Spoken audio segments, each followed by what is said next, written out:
Those of you who watch my gaming channel have probably heard the story of a former neighbor of mine who got evicted last August. He was a real piece of work. Terrible neighbor to deal with. Left junk and trash all around, noisy, got into fights with everyone on the street, beat his girlfriends, though the abuse seemed to be a two-way street in all of his relationships. He didn't exactly get with decent chicks, and they were always pretty public with their fights. I'm happy he finally got tossed out and had to go live somewhere else. But he was also big into the COVID conspiracy stuff. He opposed vaccine passports and the idea that people should be forced to get vaccinated. As most decent people did, that shit was ridiculous. But he also believed in some of the stranger conspiracies. Stuff like the vaccine containing microchips meant to track or control you, or that 5G was going to liquefy people's brains or whatever. I haven't seen him since he's moved on, but his picture did appear in the local news, in a group photo of people here protesting turning this city into a 15-minute city. I guess with the COVID protests being pretty much gone, that's the next thing he's latching onto. So let's talk about it. What is a 15-minute city?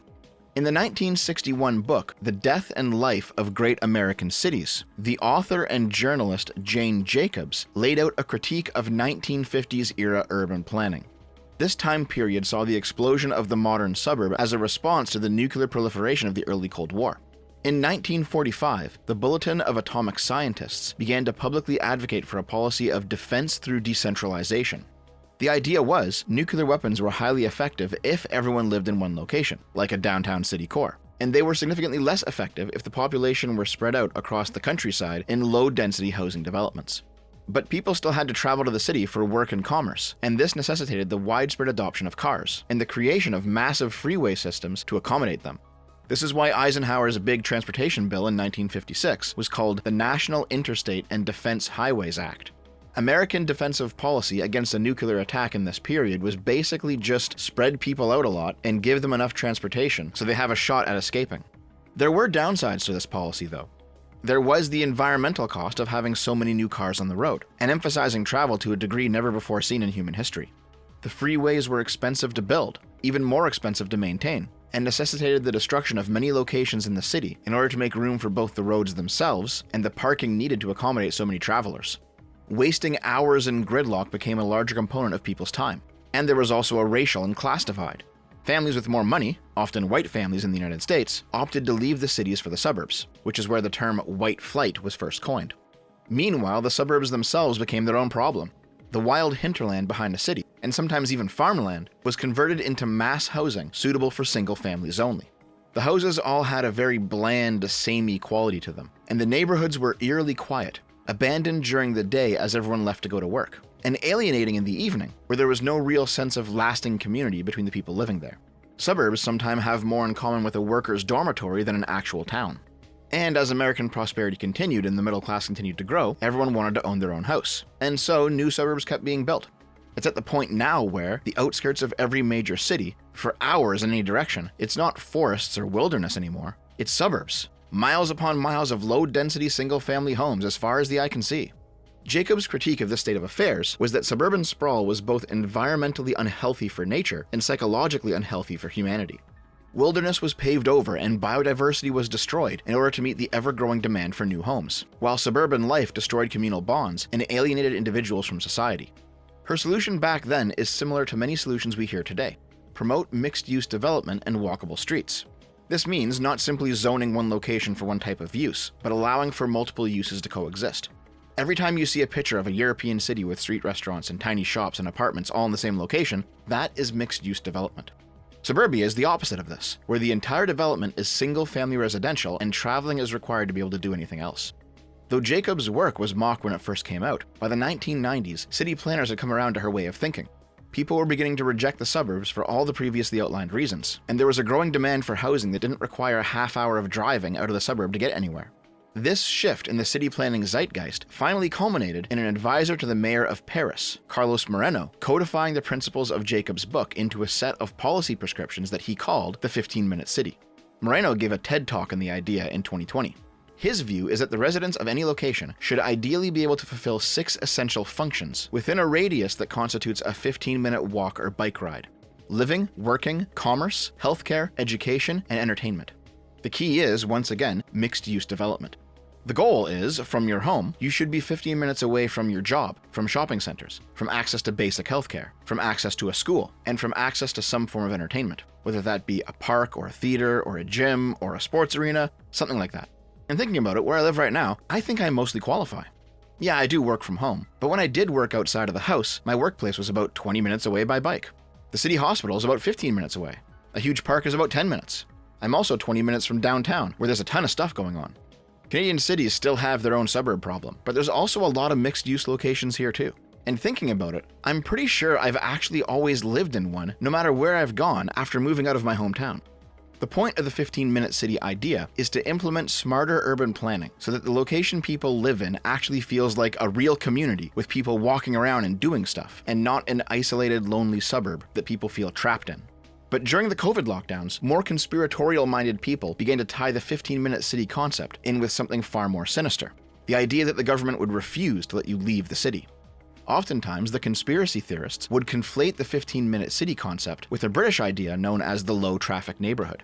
These neighborhoods first started popping up in 2014, where entrances into some residential neighborhoods had barriers erected. Sometimes these barriers allow pedestrians and cyclists while restricting cars, forcing drivers to stay on main roads and not drive through the residential neighborhood. Other types of barriers actually open up for cars, but only if the car is registered to a person who lives in that neighborhood. Other implementations will still allow anyone to drive through these areas, but automated systems will track your vehicle and issue you a fine. These measures were put into place in response to motorists taking shortcuts through quiet residential neighborhoods and running over children who were playing on these sleepy side streets. Regardless of how you feel about the LTN measures in the UK, I personally think they're a bit heavy-handed. The conspiracy theorists have taken them up as proof that governments around the world are ramping up towards a more sinister version of the 15-minute city. Some of the theories state that because everything you could possibly ever need exists within a 15-minute radius around you, you have no reason to travel, and therefore the government will fine you for leaving your neighborhood. Other theories state that you will actually be disallowed from traveling at all, by force, and that neighborhoods and cities will become open-air prisons. You'll see a building that was there previously getting torn down, and you're going to see what they call a mixed-use development. And it has residences on top, office buildings and retail in the middle and the bottom, and then almost no infrastructure for parking. There's not even enough parking for the people living there. You're supposed to live upstairs, work somewhere in the building, go to the gym or your Starbucks or your grocery store, everything in the building. So basically, you're living on lockdown your entire life. It would not surprise me in the slightest if a place like China was actually working towards this sort of thing. The amount of creepy surveillance stuff coming out of China is pretty insane, and considering how much harder they went during COVID lockdowns than we did, it is absolutely within the realm of possibility over there. But the chance of it happening in the liberal, capitalist, democratic West, I think, is a lot smaller. It's not just that there's ample legal protections against that sort of thing here. There are, of course, but laws are just paper if people decide to stop implementing them.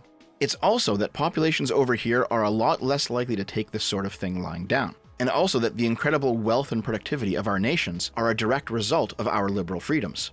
The COVID lockdowns proved that economic destruction happens after you restrict mass travel. And however evil you might think the rulers of our society are, they actually do want to rule over a society that is functioning and productive, not a ruined mess where nobody's doing any of the necessary work that actually keeps the elites alive, and instead everyone's revolting against them.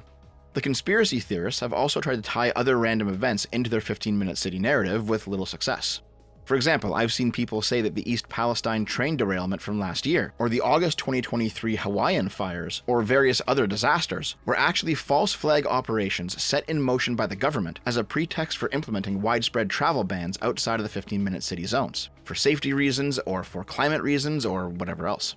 So far, this hasn't come to pass. But the thing about this type of claim is, conspiracy theorists tend to scattershot them out. But once it's time to look back and see if the claim has come true, the news cycle's moved on and their attention is now directed elsewhere. The truth is, East Palestine wasn't used for some nefarious purpose. It was just an accident. Same with the Hawaiian fires, they were just wildfires. I was also told by these people that COVID would result in perpetual lockdowns for the rest of my life, and that claim's been quietly forgotten too. Where are the lockdowns, guys? Well, it didn't happen because we protested. Oh, you mean you, as a citizen, put your voice out there, and then politicians responded to popular demand, which is exactly what should happen in a functioning democracy? Now listen, I'm not saying don't be on the lookout for corruption or governments turning evil. That has happened before, and it can happen again. There is absolutely a possible future, however currently unlikely, that the 15-minute city idea getting implemented is less about urban planning where you have shops and restaurants and bike lanes and mass transportation, and more about erecting barriers and preventing you from traveling around. That could happen. It's just unlikely. But in a post-lockdown political environment, I understand the fear. My friend V regularly makes the case of, what do I have to fear from fascism at this point? During COVID, liberal governments declared who was and was not essential to the economy. People had to show their papers to go to a restaurant, or go to work, or vote, or travel, or even leave their house. Medical privacy was abolished. My body, my choice was discarded. Human rights were cast aside. People couldn't even see their friends or family in private, and the government encouraged snitching on your neighbors. Protests against the lockdowns were sharply cracked down on, but BLM was left to riot unopposed. And the politicians lived by none of these rules. They were flying around, vacationing, having parties as they saw fit. So what do I have to fear from fascism that a liberal government hasn't already done? And you know what? V has a really good point here. The lockdown measures were heavy-handed, and the politicians were hypocrites. But despite all of this wrongdoing, it's important to point out one key thing that kept getting forgotten. None of this stuff is still around anymore. That doesn't mean that it was right to do in the first place, but it does mean that our system is significantly more functioning than people like V think. When the general population felt unsafe and wanted lockdowns, the lockdowns happened. When the general population said enough's enough, the lockdowns stopped. They didn't stop right away, and there were certainly some shitheels in government who craved the power and wanted a pretense to keep things going. But they lost. The difference between liberalism and fascism, in the context of this conversation, is that what the liberals do during an emergency, the fascists do as a matter of course. Carl Schmitt, a judge in Nazi Germany who wrote Hitler's enabling acts, famously said in his 1922 essay, Political Theology, that sovereign is he who decides the exceptions. What Schmitt meant by this was that underneath all governments, no matter how democratic, is a dictatorship, as the sovereign power retains the exclusive right to suspend the rule of law during a time of emergency. It's for this reason that the liberal conceptions of democracy, or limits on state power, or human rights, that these are legal fictions that the fascist should sweep away, and that liberalism paradoxically leaves open the avenue for its own destruction, the state of emergency, by which the liberal goes mask off and reveals himself as a dictator. Hitler followed Schmitt's legal advice. Every 4 years during Nazi rule, the state of emergency was extended once again. The Nazis never wrote a new constitution or a new theory of law. They simply made the state of emergency normal so that the entire concept of law could be ignored. This is unlike the Soviet model, where they actually did draft new constitutions and laws from the ground up. The accusation of liberals being mask-on fascists that today's online progressives like to toss around so much, ironically enough, comes from a fascist political theorist who said the same but thought that it was actually pretty good. However, Schmitt was ultimately wrong, at least regarding our current societies. The Western governments who declared a state of emergency during COVID did not endlessly renew that state of emergency, despite the push of some of the snakes. When the emergency stopped, the government voluntarily gave up the emergency power. And this runs completely contrary to what both fascists and libertarians predict a liberal government would do. As I said, what liberals do during an emergency, fascists do as a matter of course. And while I personally think we went way too far during COVID lockdowns, I think it's a credit to who we are that we actually didn't go fascist. But for some people, like V, and like my former redneck neighbor who thinks that Canada is going to be locking people down again sometime soon, emergency actions during COVID, whether necessary or not, constituted too close a flirt with fascism for their sensibilities. I suspect it's this way for a lot of people actually, which is probably why trust in liberal institutions is currently at an all-time low. And trustworthy or not, when you no longer have institutions to verify the parts of society that you personally have no contact with or no understanding of, what you're left with is just conspiratorial thinking. The 15-minute city has to be some nefarious globalist scheme and not just another method of urban planning, because the conspiracy theorist personally knows nothing about urban planning and no longer trusts the methods by which he would check something he's ignorant of.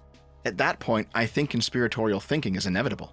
It's kind of like how Alex Jones has been talking about the dangers of 5G, cell phone, and internet for the past few years, but you can actually rewind back to the 1990s and notice that he's been saying the exact same stuff about older wireless technology back then. None of this nonsense has ever come to pass. It still might. There might be some future wireless technology that is actually harmful to humans, who knows? But conspiratorial thinking works so fast that before the first theory can be proven one way or another, they're already on to the second or the third, and so on. They never revisit their previous wrong predictions. I know that a chunk of my audience actually believes the 15-minute city conspiracy, so I'd like to end the video by talking to you directly. I understand why you believe it, given your experiences, but you're still ultimately wrong about this. There's no evidence that you're going to be locked down in perpetuity into a 15-minute city. In fact, if there was any political will for that to happen, it existed during the height of COVID and it's long gone now. And when you look back on this in 10 or 20 years' time, you're probably going to be a little bit embarrassed that you ever thought this way. Alright, my friends, that about does it for me. If you want to see more Dev, Naomi and I went to go see Ghostbusters Afterlife, and our talk about it has been uploaded today. If you want to see it, click on the video on screen. I will see you over there, guys. Have a good one. I love you.